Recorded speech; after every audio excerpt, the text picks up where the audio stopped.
Comment contrôler ses impulsions? Pourquoi faire attention à ces impulsions et comment les orienter? Voilà le sujet que nous allons aborder dans cette vidéo ensemble.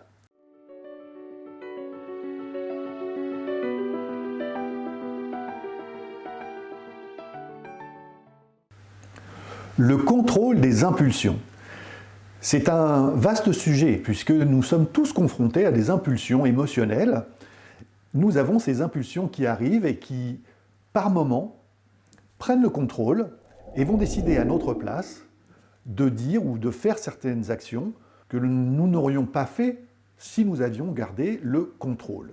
C'est un sujet très utile pour les entreprises et dans la vie, puisqu'on voit aujourd'hui que bien souvent, beaucoup de personnes ont des réactions extrêmement instinctives quand on dit quelque chose ou quand on a une certaine attitude. Ça déclenche chez certaines personnes des réactions que l'on pourrait appeler excessives.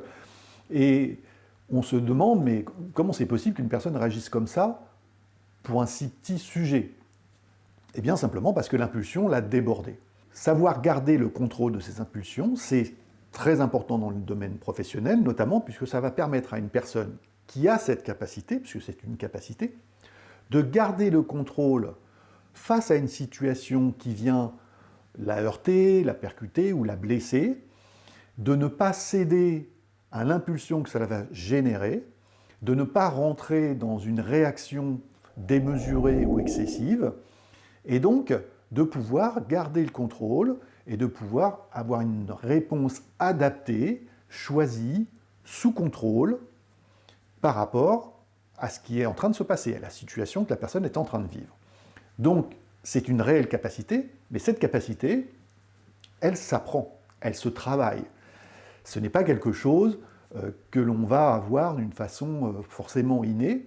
J'entends souvent les gens qui me disent, comme on dit vulgairement, ou en tout cas dans le langage familier, pas vulgairement, ils sont à fleur de peau, les gens sont à fleur de peau, c'est-à-dire que la moindre chose qui vient les contrarier, c'est un débordement, un tsunami émotionnel qui arrive, et parfois ça dérape, même parfois ça dérape d'une façon dramatique. Donc est-ce qu'il y a moyen, est-ce qu'il est intéressant, pour soi comme pour les autres, d'apprendre à contrôler ses impulsions? La réponse est oui. Il n'y a pas de détour à avoir. La réponse est oui, c'est très tranché comme position, je vous l'accorde, mais la réponse est oui. Parce que l'intérêt, c'est pour soi comme pour les autres. Tout le monde va être gagnant dans ces sujets-là, et à travailler sur le contrôle des impulsions, on apaise les choses pour tout le monde, pour soi comme pour les autres. Alors comment est-ce qu'on va faire ce travail? C'est quoi le cheminement intérieur qui va nous permettre, à un moment donné, au fur et à mesure, d'apprendre à garder le contrôle par rapport à ce que l'on ressent, et donc ce qui se passe en nous en fait, et donc de ne pas partir dans des actes qui ne sont pas appropriés, ou dans des paroles qui ne sont pas adaptées. Eh bien la première des choses revient, comme souvent dans les sujets de l'intelligence émotionnelle dont je vous parle, à une observation de soi. Comment est-ce qu'on fonctionne? Comment est-ce qu'on réagit? Quels sont les sujets qui ont chez nous une certaine sensibilité, et si on vient un petit peu piquer cet endroit, ça déborde. Alors, quand je dis ça déborde, ça peut déborder de plusieurs manières, parce que bien souvent, quand on parle d'impulsion, eh bien on pense colère. Mais ce n'est pas que la colère, les impulsions. Il peut y avoir des impulsions de colère, bien évidemment.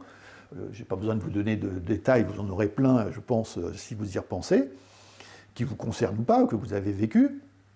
Mais vous avez aussi des impulsions de tristesse. Vous avez des impulsions de joie. Vous avez des impulsions, en réalité, sur les grandes émotions. Vous avez des impulsions qui peuvent se manifester basées sur ces grandes émotions. Pour pouvoir prendre le contrôle et orienter ces impulsions, eh bien, il va falloir avoir une période d'observation avec soi.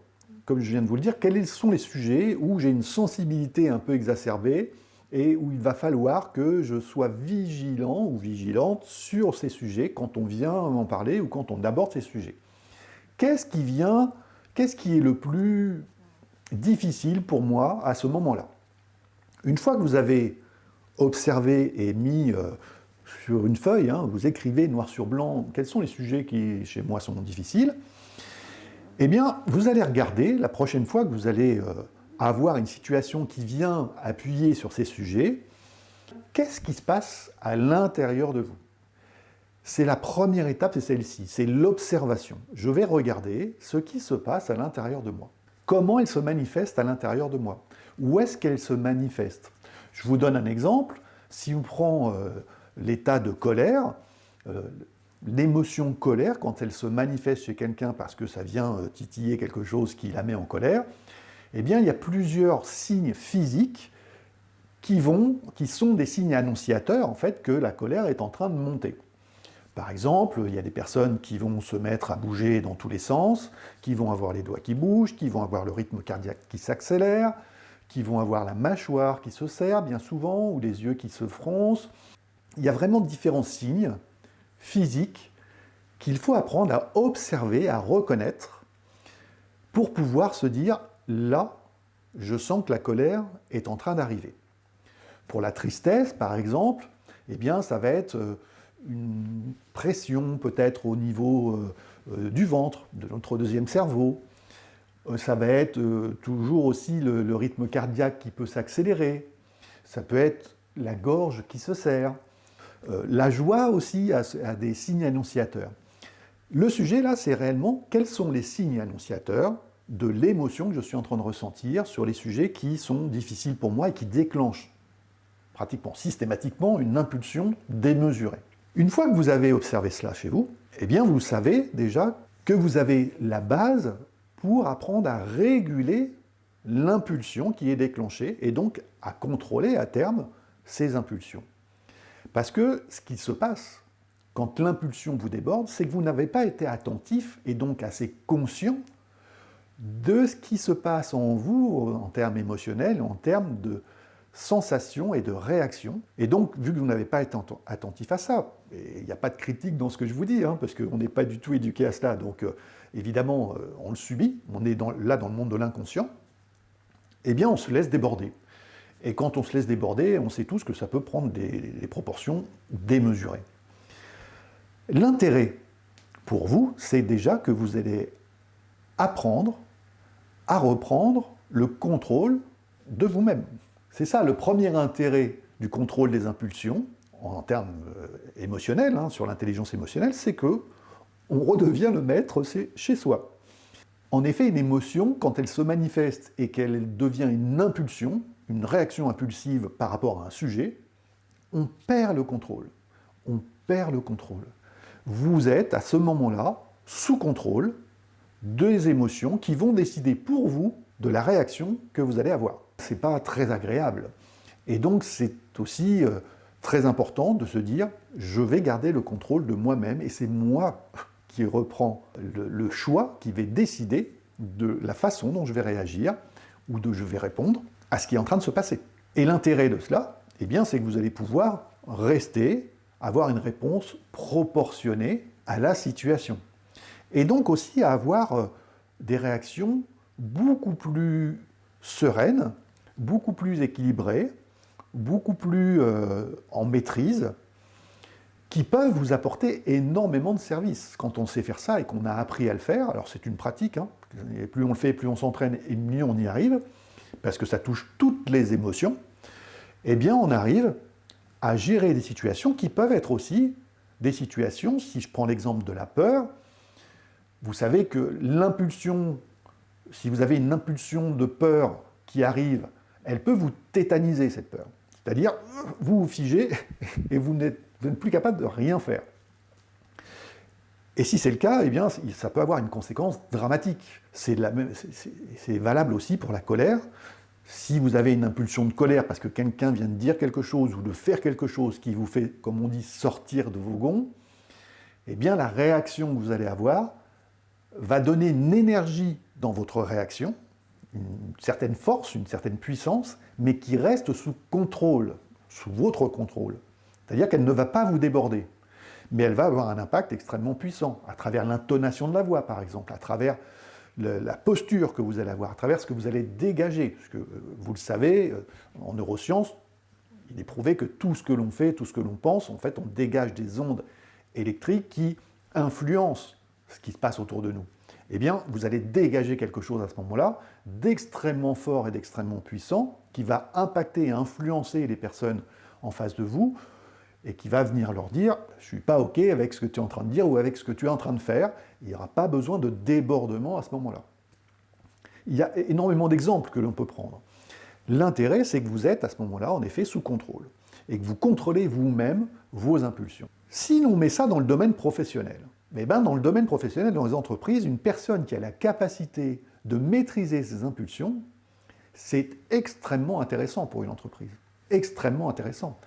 Encore plus quand c'est un manager, un DRH, un dirigeant, c'est extrêmement important dans cette posture, dans cette position et dans ces postes, de savoir maîtriser ses impulsions. Tout simplement parce que vous savez qu'en face de vous, ce que vous faites ou ce que vous dites, eh bien, va avoir un impact. Et donc, si vous ne maîtrisez pas vos impulsions, eh bien, à ce moment-là, les conséquences peuvent être dramatiques. À l'opposé, si vous les maîtrisez, eh bien, vous allez pouvoir aussi apporter aux autres cette façon de vous comporter, cette posture, on parle souvent de posture dans les entreprises, qui va être totalement adaptée aux situations. Vous allez savoir, en fait, vous adapter aux situations, et donc, la responsabilité que vous allez avoir dans ce qui se passe sera quelque chose sous contrôle et que vous allez essayer d'orienter, je l'espère, dans des voies plus constructives et positives.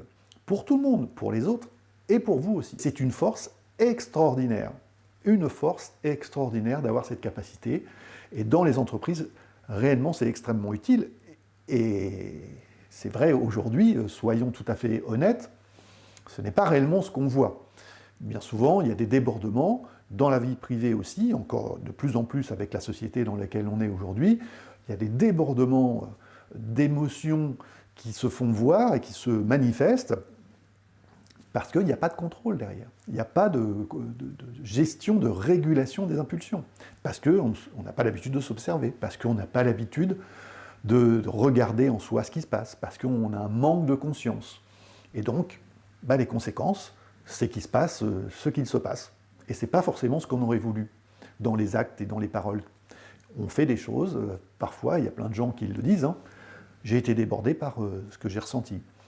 Et à ce moment-là, les conséquences, eh bien, comme je vous le dis souvent, la responsabilité des conséquences, eh bien, on doit la porter, parce qu'on n'a pas été sur le bon chemin. Alors, n'y voyez pas de jugement, encore une fois. Il est possible de faire autrement. Il est possible de faire différemment. Il est possible de se dire, je vais apprendre à travailler sur ces sujets. Et un des sujets que beaucoup connaissent, intellectuellement on a entendu parler, qui vous permet de rentrer sous contrôle et d'apprendre à abaisser les pressions et les tensions qui vont faire que l'impulsion va s'exprimer à votre insu et prendre le contrôle, eh bien, une des clés pour apprendre à réguler ça et à faire baisser cette pression, c'est simplement la base de notre existence. Je parle de la respiration. Il faut apprendre à respirer pour pouvoir faire baisser la pression. Vous savez, c'est le système des cocottes minutes. Eh bien, c'est pour ça qu'il y avait à l'époque, pour ceux qui ont connu les vieilles cocottes minutes avec le petit bouchon pour faire sortir la vapeur, la respiration, c'est exactement ce que ça fait. Quand vous savez respirer à ce moment-là, vous allez observer ce qui se passe, vous allez voir la pression et les émotions qui sont en train de monter, et là, par la respiration, vous allez apprendre à faire rebaisser les choses, c'est-à-dire que vous allez retirer le petit bouchon là sur la cocotte minute, et la pression va partir, et donc ça va faire baisser l'impression à l'intérieur, et puis ensuite, vous allez pouvoir du coup prendre le contrôle de ce qui est en train de se passer. Donc la respiration est une des démarches, une des clés, et là aussi ça s'apprend. C'est vraiment, vraiment important de savoir observer d'abord pour ensuite pouvoir réguler, contrôler et orienter les émotions qui se manifestent en nous au quotidien pour divers sujets, pour énormément de sujets au quotidien. Ça se passe tous les jours, ça. Donc c'est un sujet qui est passionnant, qui demande du travail, mais il faut commencer déjà ce travail, et plus on va le pratiquer, plus on va maîtriser ce sujet. Et ça, c'est vraiment, vraiment une force, je vous assure, une force incomparable, extraordinaire. Et quand vous mettez cette capacité de contrôle des impulsions au service de vous en premier, hein, parce que c'est vous qui allez en avoir les bienfaits en premier, mais ensuite au service des entreprises dans lesquelles vous travaillez ou des personnes que vous fréquentez au quotidien, eh bien, vous allez voir que ça change énormément de choses dans votre quotidien, en termes de ressenti justement, en termes de bien-être intérieur, d'apaisement, et tout ça peut être lié après au stress, on en parlera dans d'autres vidéos. Eh bien, ce sujet est quand même central, et je vous invite réellement à vous y pencher, à prendre conscience de cet aspect contrôle des impulsions et de ce qui se passe en vous. Voilà ce que je voulais vous dire concernant les impulsions.